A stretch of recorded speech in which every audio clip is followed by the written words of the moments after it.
Muito bem, nesse espaço do nosso Economia e Desenvolvimento, quero lembrar para vocês que nós estamos neste ano comemorando nada menos, nada mais do que 25 anos no ar. Começamos lá na TV Guaíba, depois TVE e tal, e assim viemos na TV Bandeirantes, e agora estamos, claro, naquilo que é hoje, digamos assim, aquela grande alternativa, né, para a produção independente, que é a internet.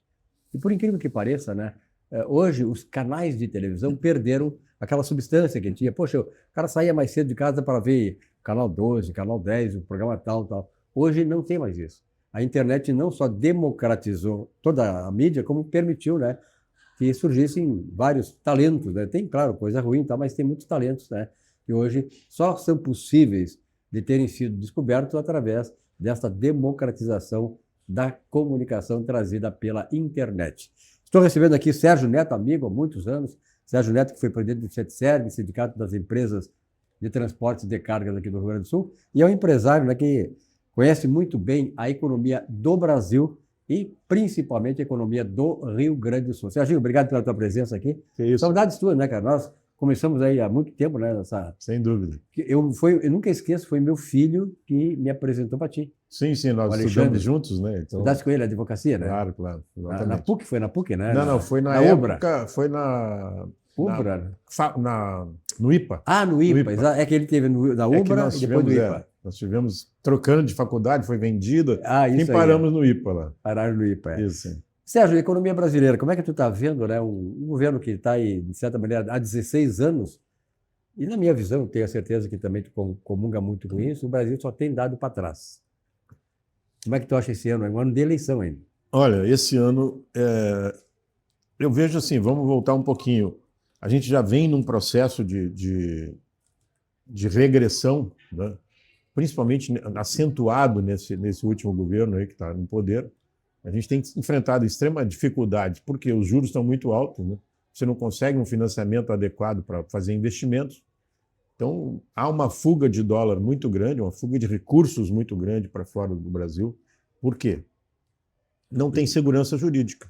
E, ao mesmo tempo, quem está aqui não consegue fazer grandes investimentos porque o dinheiro está muito caro. Então, a todo momento você vê banco te ligando, não está precisando de dinheiro, não está precisando de dinheiro. Quer dizer, está difícil emprestar dinheiro para quem quer fazer um investimento. Você faz um cálculo hoje, com juro, com a Selic a 15%, você é melhor manter o dinheiro na aplicação do que realmente gerar emprego, né? Para construir Correr o risco, coisa. né? Correr Exatamente, risco. assumir todo esse risco, que é um papel de quem empreende, né? Então, as dificuldades são muito grandes. E esse governo vem acentuando pelo nível de gasto que o governo vem aplicando na economia. Né, Exatamente, é um endividamento muito grande, não há um controle de gastos, né? Há cartões Nós vamos pagar 1 trilhão e 100 bilhões, 120 bilhões de juros da dívida esse ano. É um absurdo. Daqui a pouco nós vamos empatar aí receita com despesa. No momento em que as coisas estão caminhando, da forma como estão caminhando, a gente vai ter um caos. Então, eu prevejo esse ano realmente uma estagnação da economia, estagnação mesmo. Por quê? Exatamente pelo que tu falaste no início. Nós temos alguns acontecimentos esse ano, né? Principalmente a Copa do Mundo e as eleições, que vão parar o Brasil. Isso, infelizmente, vai acontecer. Nós já tivemos recentemente o Carnaval, nós temos vários feriados esse ano também que nós estamos enfrentando. É um ano de maior número de feriados dos últimos tempos, né? E isso aí vai trazendo, vai tirando o recurso das empresas porque não há produção. Então você tem que administrar isso aí com uma despesa que você já tem e é crescente.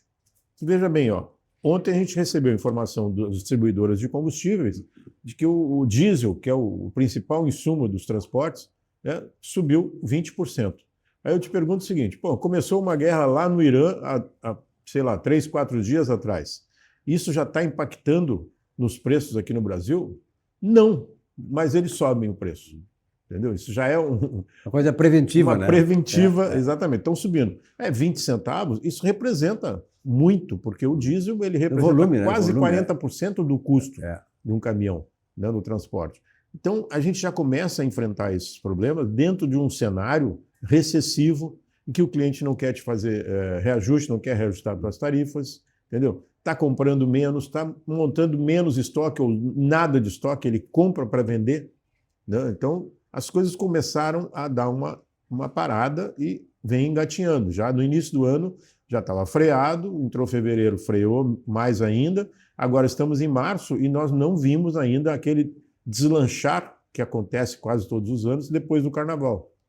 Então a gente está preocupado realmente, há uma preocupação geral do público brasileiro, porque quem tem o hábito de marcar preço no supermercado, ou quem marcar as coisas que você compra, eu, por exemplo, tenho um hábito, tenho 10 itens que eu compro todos os meses. Então, todos os meses eu vou lá e compro aqueles 10 itens. Então, eu vejo aumentos... A evolução, né, dos preços. Absurdo, né? Silvio. Por mais que o aumento seja de 20 centavos, de 40, de 50 centavos, representa, às vezes, 50% do preço do mês anterior. E aí você vai perguntar para o supermercado, pô, mas por que está aumentando tanto? A resposta deles é, primeira, o frete aumentou. E nós, na realidade, temos dificuldade de fazer os repasses dos aumentos que nós sofremos. Então, a economia está descontrolada dentro do país. É uma pena, né, que a gente tem tanta esperança nesse país. Né? Eu estava dizendo agora há pouco para o Wesley aqui, eu me formei em economia na década de 70. Pai, a gente tinha tanta... Sonhava, nós somos contemporâneos, a gente sonhava com um Brasil gigante, maravilhoso e tal. O Brasil já esteve no caminho certo. Onde é que nós erramos? Aí a gente vê onde é que nós erramos. Nós erramos quando botamos o voto na urna. Principalmente isso. Né? Então, já vimos errando há 20 anos. Tá? Nós temos líderes aí que, o dia que desaparecerem, o Brasil vai ter a sua independência. Tu sabe a quem eu estou me referindo? Sim, claro. O dia que esse cara desaparecer de qualquer jeito, do jeito que for, que ele desaparecer da cena, o Brasil vai se libertar.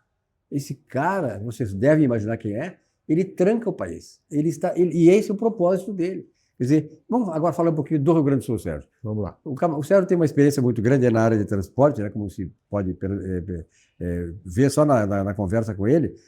E como presidente do CETSERG, que há um tempo atrás, né, Sérgio, tu lidaste muito com essa questão das concessões de rodovias. Como é que este governo está lidando com isso? Bom, Silvio, nós estamos enfrentando aí um processo de concessão no Estado. O governo Leite vem fazendo projetos para conceder as rodovias, diversas rodovias. Nós temos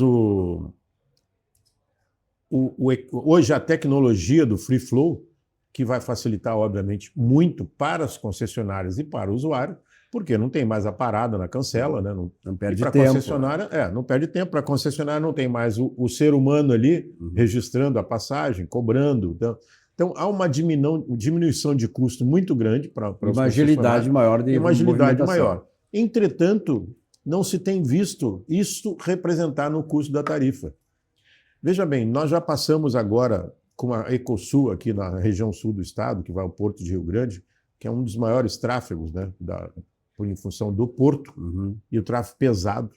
Praticamente 50% da arrecadação desse pedágio é pago por caminhão. Então, o que acontece? O contrato de concessão eram 15 anos, e o ex-ministro falecido, o ministro Padilha, deu uma concessão no canetaço, um aumento de mais 10 anos para ele. Então ficaram 25 anos. Encerrou ontem essa concessão, depois de uma luta tremenda com o governo federal para que não renovasse ou não ampliasse essa concessão. Porque é um dos pedágios mais caros do Brasil e a rodovia nunca sofreu uma intervenção da concessionária para duplicar 1 metro. Então, o que aconteceu? O governo Dilma lá conseguiu fazer, através do Exército, duplicação de vários trechos dessa rodovia, mas não conseguiu terminar. Agora, com uma nova concessão, nós esperamos que a gente tenha uma tarifa no mínimo de 1/3 do valor que é pago hoje, que é o valor que se tem de concessões pelo Brasil. Aí. Aqui você vai a Santa Catarina, quanto é que está o pedágio? R$5 e alguma coisa. Nós estamos pagando 19 para um carro. Então, se você vai a Pelotas Rio Grande, com 5 praças, você imagina o seguinte, você vai e volta e paga R$200 de pedágio. Um caminhão qualquer, tamanho que for, mais leve até, R$700 de pedágio. Então, é um absurdo que nós vivemos aqui. Então, eu participei de algumas reuniões e vi o seguinte, fui contestado na minha retórica, vamos dizer assim, e aí eu disse, olha... Na tua argumentação. Na argumentação. Na verdade, o que acontece? O que nós não podemos fazer é errar de novo. Nós erramos por 15 anos, por 25 anos, e não fazer uma concessão que duplique rodovias. É o que precisa, porque hoje o número de acidentes fatais que dava na BR-116 no sentido Pelotas era imenso, porque a rodovia não era duplicada, então os acidentes eram frontais. morreu. Frontais e fatais. Né? Não, frontais e fatais. Morreu vários médicos que eu conheço, morreram em acidentes ali. Então, e várias pessoas, né, morreram por acidente. Então, que se vê o seguinte: se nós não tivermos uma melhoria da infraestrutura brasileira, e principalmente aqui no Rio Grande do Sul, nós estamos fadados ao esquecimento. Nós já temos uma dificuldade muito grande porque nós estamos no extremo do país. Então é difícil competir com quem está em São Paulo, Rio e Minas, porque ele está muito próximo Distâncias do centro menores, consumidores. Né, centro de consumo. Exatamente. Né? Nós temos que tirar aqui do Rio Grande do Sul para empatar com eles chegando em São Paulo. Imagina ter que levar para o Rio, ter que levar para Vitória, ter que levar para Salvador e outras cidades do Brasil. Então, se o Rio Grande do Sul não olhar com carinho para esse movimento de infraestrutura, a perda logística que a logística causa aqui no Estado, ela acaba se acentuando. Então, nós precisamos ter um olhar criterioso do governo, tanto na questão, a tecnologia é importante, mas a redução da tarifa é muito mais importante, porque essas praças de pedágio, elas acabam cercando as cidades, e hoje um sujeito que mora numa cidade qualquer, para ele se deslocar, às vezes até para um supermercado, ele tem que pegar a rodovia e vai pagar pedágio. Então, é uma pressão contra o usuário muito grande, principalmente quem mora na região da instalação das praças de pedágio. Sérgio, tu tens uma atuação institucional já histórica, né, no meio do transporte de cargas. Os governos, de modo geral, eles ouvem com atenção, eles levam em conta a reivindicação, os argumentos das instituições, no caso dos ceticiários, no caso de cargas? Olha, você vê, eu te diria o seguinte: às vezes a gente consegue avançar em alguma coisa nessa linha, mas muitas vezes o governo já vem com o bolo pronto. E inegociável. E inegociável. Ele diz que está negociando, mas ele depois argumenta de forma diferente, né? Pega aquele prato que tu serviste e transforma aquilo numa argumentação para tentar convencer. A mesma coisa do governo Leite, que se vê o seguinte: ele falou muitas vezes que ele não iria colocar pedágios na rodovia 030, na 118 e tal.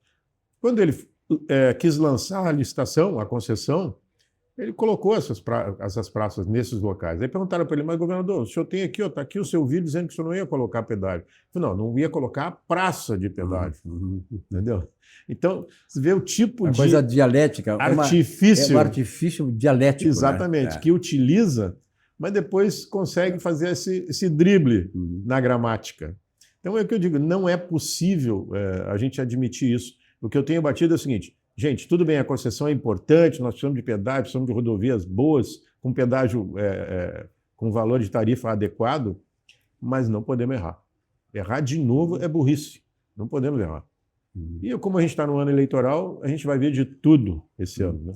Bom, já que tu tocasse no ano eleitoral, Copa do Mundo, né? Sempre de 4 em 4 anos temos a coincidência de Copa do Mundo e ano eleitoral. Eu até acho que deveríamos mexer um pouquinho nisso aí, né, Sérgio? Porque eu acho que atrapalha mesmo a Copa do Mundo e o ano eleitoral, né? E é um ano eleitoral que mexe com todo o país.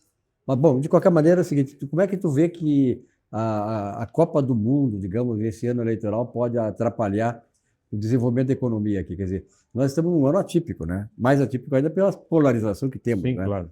E isso aí, de certa maneira, vai ser um elemento assim que vai atuar muito na questão da eleição de outubro. Como é que tu vê que o eleitor vai chegar nesse momento da eleição, diante de todo o quadro que nós temos carregado ao longo do tempo? Eu fico pensando, às vezes, que algumas coisas acontecem, parece que preparadas para o momento. Né? E essa Copa do Mundo no Brasil, ela vem em péssimo momento, porque cria uma euforia numa população e uma massa que já vem sendo domesticada, vem sendo tutelada pelo governo que aí está, cada vez mais dependente. Isso vem trazendo um prejuízo muito grande. Olha o que nós temos aí, a questão da Bolsa Família da vida. 50 milhões de pessoas recebendo Bolsa Família. Você não tem mão de obra, não tem motorista, não tem auxiliar. Você vai oferecer emprego para um sujeito desse, ele diz: não, mas eu não posso perder o meu Bolsa Família. Então, isso está escravizando a população de uma certa forma e trazendo uma letargia nessas pessoas. Isso está atrasando o Brasil completamente. E sepultando completamente aquilo que nós chamamos de uma retomada, né?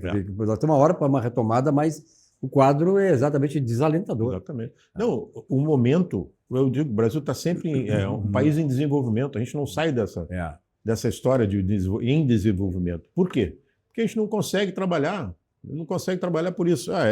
Feriados demais, é Copa do Mundo, é eleição. A eleição podia ser muito diferente do que é. E essa carga tributária que está esse ano aí, que tu sabe muito bem o que está acontecendo, né? Estamos aí. Só vai piorar ainda a situação. Nós estamos preocupados com isso, inclusive, porque 2026 está sendo um teste da reforma tributária.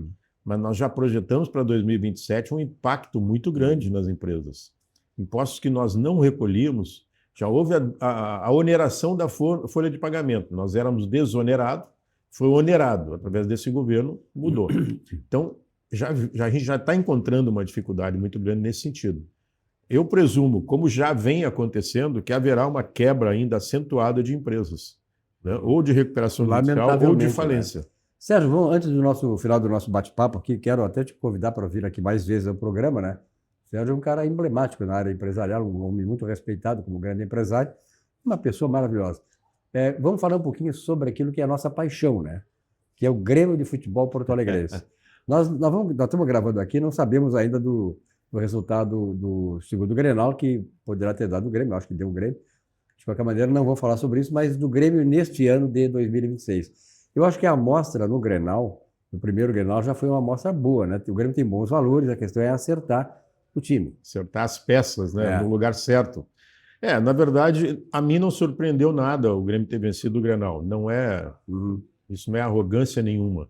Eu até achava que o Inter tinha um time melhor, mais arrumado que o Grêmio. Eu também achava. Eu também sempre disse para as pessoas... Mais bem treinado. Durante a semana, dizendo, gente, não compare o Grêmio jogando um jogo contra um time lá desconhecido e jogando mal e jogando um Grenal. São jogos completamente distintos. O Grenal muda a cabeça. É psicológico? Provavelmente haja alguma coisa de psicologia nisso. Tu que é um historiador aí, conhece bem essa questão. Deve existir alguma coisa que faz com que as pessoas joguem diferente. Entendeu? Além de ser uma vitrine para o mundo, para a seleção brasileira, né? Então parece que eles se transformam nesse sentido.